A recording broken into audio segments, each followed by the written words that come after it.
something you talk a lot about is gratitude, how you're so rooted in gratitude, you're so grateful, and that gives you that default optimistic lens.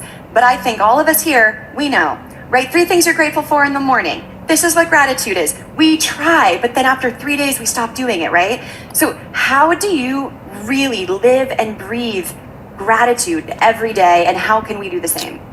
Do you know that I never write down 3 things I'm grateful for? I don't meditate on it. I do nothing like that. I just do it every second of my life. Do you know that multiple times a day, I will think about things that are challenging that I hope don't happen, like getting a phone call that someone I love had a stroke, that someone I love is diagnosed with a disease, that someone I love suddenly died in a car accident, because these are real things that happen to real people.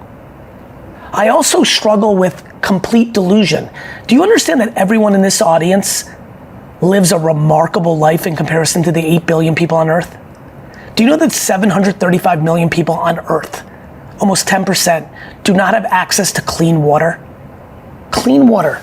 Like, I don't know, there's some water. Like, do you, like the jacket you're wearing, the hat, it's a $40 hat.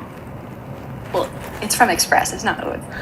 But you know what's so amazing about that, right? Like, think about this, like, the fact that you on a Friday evening, afternoon are able to watch this or be in the audience, like, I don't think people understand. And I don't expect people to understand.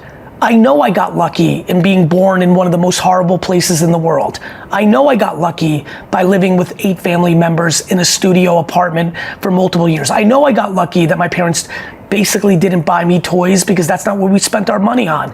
I know that I'm hungry because I wasn't fed. I know that I'm not entitled. I know. But for everyone who's listening, you have to go through the work. On the flip side, I grew up not eating healthy, not being told that that's important, not working out. And at 38 years old, I changed that. And for the last 10 years, I've put in the work for something that didn't come natural. I also grew up with a mom that's the sweetest, but she lacked candor, which meant I lacked candor. And candor has been disproportionately my kryptonite in my professional and personal career, and that I can go backwards and tell you everything that has not worked for me in the last 25 years, and I can tell you immediately that the seed of that not working out was my inability to deliver candor to somebody, which led to resentment on my end, or me being sloppy and them not respecting me for my lack of candor. So, and I know I've worked on that the last 4 or 5 years after a lot of pain professionally and personally. So I would argue, though I can understand that people in the audience can't do gratitude the way I can, that I've worked very hard. I know that people have put in the work to work on their alcoholism. They've put in the work to work on their depression.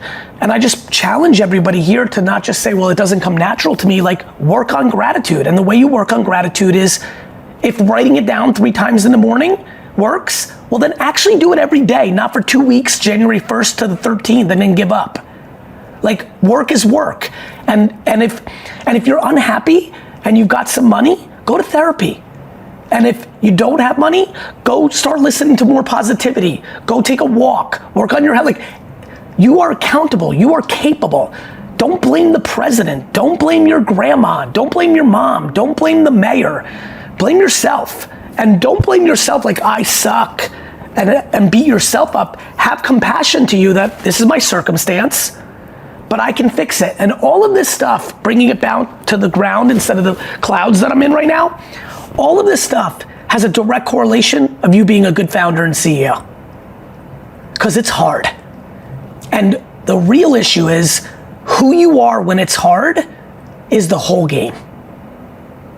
Because your team doesn't need a leader that is nice when it's good, but then when you lose a big account or something goes bad, you're yelling and screaming and scaring everyone. A real leader is best when it's worse.